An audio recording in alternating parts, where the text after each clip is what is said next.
This is the third lecture for week 11 of HOS 121 as we continue looking at psychosocial development in middle adulthood and look at the family life cycle model and changes to relationships that are typical in middle adulthood. So we will look at first the family life cycle model, which is a model of how roles and relationships can change over time in a family. Then we will look at three specific aspects of family relationships that change over time. The first is relationships with one's adult children. The second is caring for aging parents. And the third is becoming a grandparent and grandparenting. And this lecture draws on the reader in week 4 and in week 11. So the family life cycle model describes the sequence of changes that a family may experience from marriage to death if the nuclear family and the marriage remains intact. So it sort of describes how family composition changes, roles change, and relationships change over time. And this is a kind of a norm that people may experience these things. But as your reader points out, and as we know, not everybody is going to experience all these different things. People will have different trajectories. Some people will not get married, people will not have children, and so this doesn't happen with everybody. But for some people, it describes some types of changes people may experience in middle adulthood, particularly if they have been married or partnered and have raised children. So we'll talk about three kind of different types of relationships that relate to changes in the family life cycle in a minute, but I wanted to mention this concept of a kin keeper, which in some ways also does relate to the idea of family life cycle, that as people move on in their lives and as their children become older, it's often somebody in the family takes the position of trying to keep the family linked. So as children move out of the home, often a person will assume the role of keeping siblings in contact, keeping one generation connected to the other, keeping extended family connected. And so that role of a kin keeper often falls to a mother who's in middle adulthood, kind of a matriarch who brings family members together for celebrations and keeps them in touch with each other, updates them on each other's news, shares pictures, that kind of thing. You might think about who that person is in your own family. So one change that people experience in middle adulthood is a changing relationship with their adult children. So as one's children grow up, typically they become more independent, and parents often continue to provide emotional, even financial support to help launch their children into independent adulthood. And there's a stage and there's more of an experience of becoming more like friends with the parent, where that parenting role and the need for control, which is that central dynamic of parenting, diminishes, and friendship can sort of take its place under the best of circumstances, and emotional connection can continue. And as the one thing that that the research that your reader points out, that way people feel around this time when their children become adults and they transition is, looking back in terms of the job they did with parenting, and at the children or the adults their children have become. When people feel satisfied with a job well done in their parenting, they feel more positively around this transition of their children becoming independent adults. So we often refer to this stage when the last child leaves the home as the empty nest stage for a family. So for the parents, if the relationship has remained together, when they have launched their youngest child into independent adult life, there's this idea of having an empty nest. So you're no longer devoting a lot of your time to parenting, and that can cause sadness for many people. So there is evidence that people feel sadness, mothers and fathers, around the time that their children, their last child, leaves the home, and there's this reexamination of one's life, because that parenting role isn't as much, even if there's the continued emotional and financial support, it's not as important a part of someone's daily life. but it's also a time that people are feeling more satisfaction, and they're able to turn towards their partner and maybe spend more time on the relationship with their partner, and also on themselves in terms of having more time for personal development.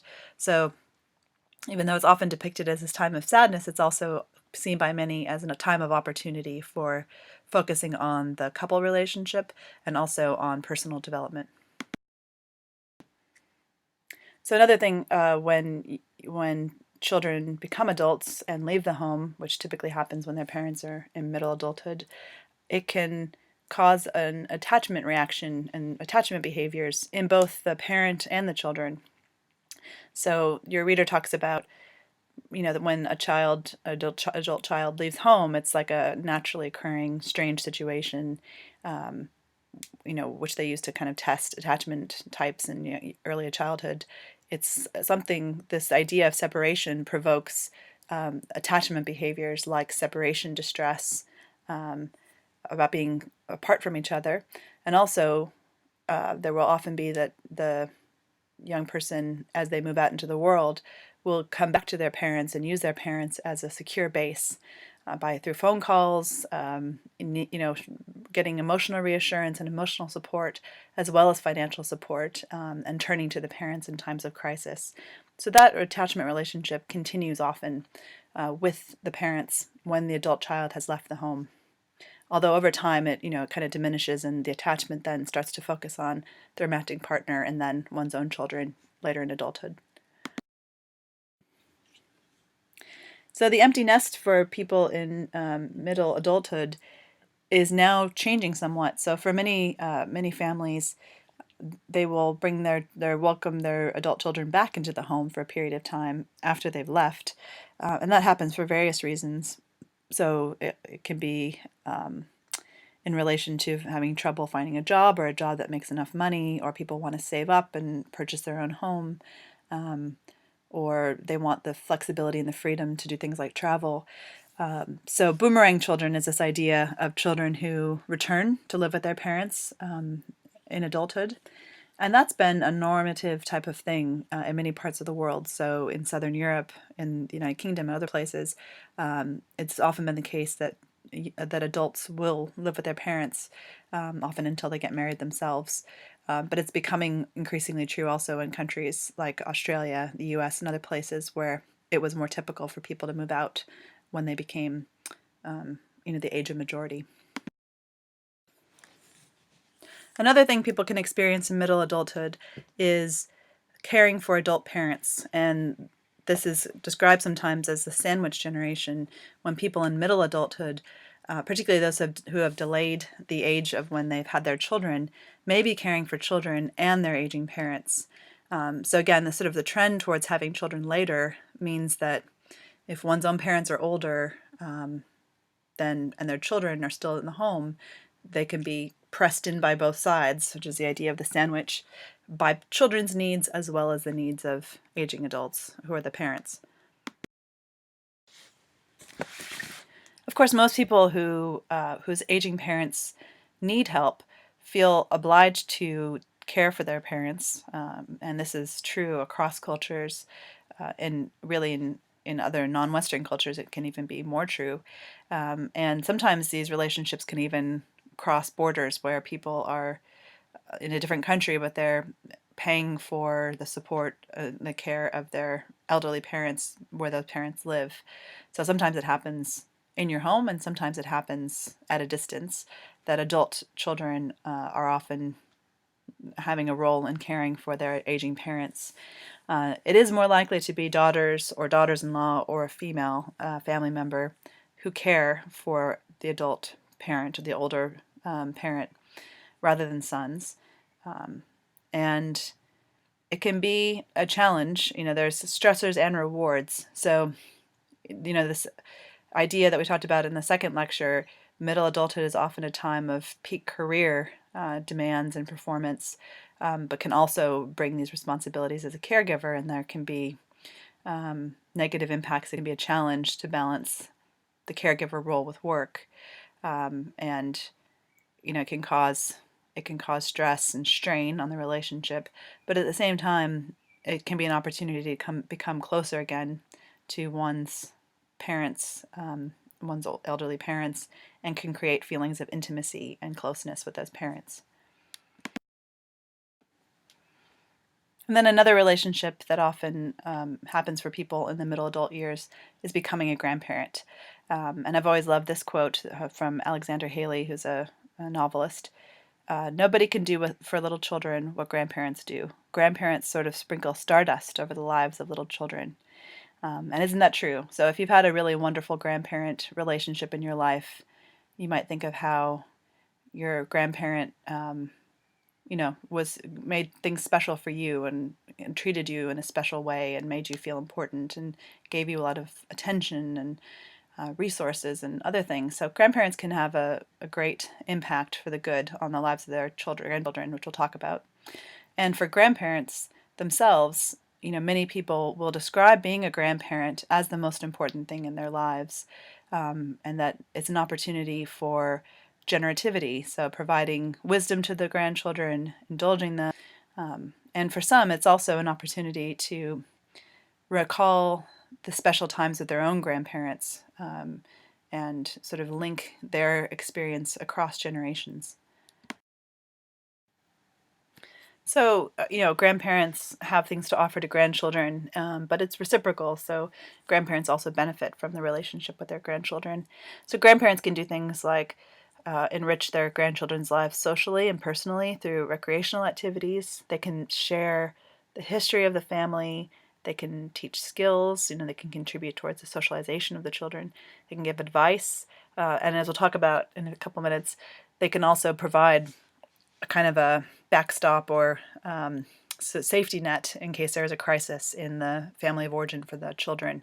They can support their adult children and the grandchildren if they need to step in.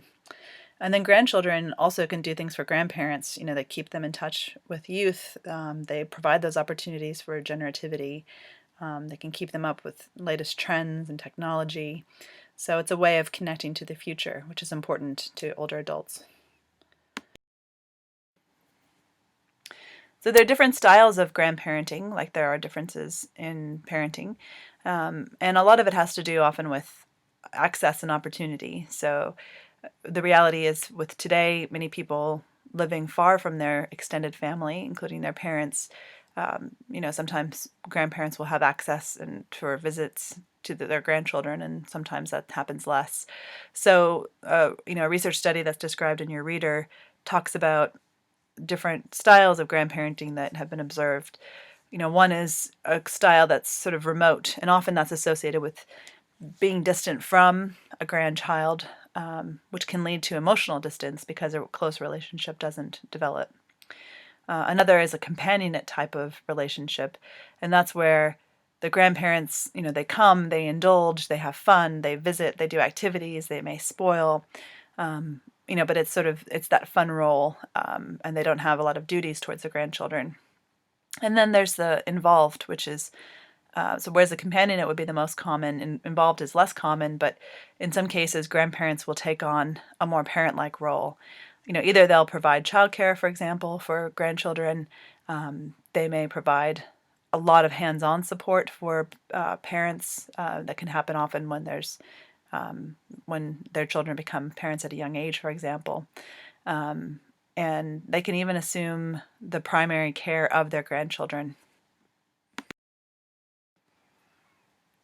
So grandparents can become the primary caregivers for their grandchildren, particularly when there's been some kind of a crisis in the family. And so they may become the custodial substitutes parents for the grandchildren. And that can involve, positives in terms of especially that close relationship with the grandchildren, and really stepping in there and being an essential kind of support for children, for the grandchildren and their own children, often when there's some kind of a challenge that makes why their children cannot be in the parent role. And there can be a number of reasons for that. It can involve parental divorce. It can involve depression, mental health on the part of adult children. It can be due to substance abuse. Adult children can go to jail. So this is something that social workers often see. Those particularly who work in the foster care system, grandparents may assume the formal or informal custody of their grandchildren. And there, again, are a lot of positives, but it can also take some big tolls on people. So involved grandparenting can take physical health types of tolls, mental health. It can be linked with isolation and depression, and it can be a financial toll as well. Although, when asked, I think many grandparents who've had to step into this role would say they wouldn't have it any other way because of the needs of their grandchildren. So we're going to leave it there for middle adulthood and continue these kinds of conversations in tutorial.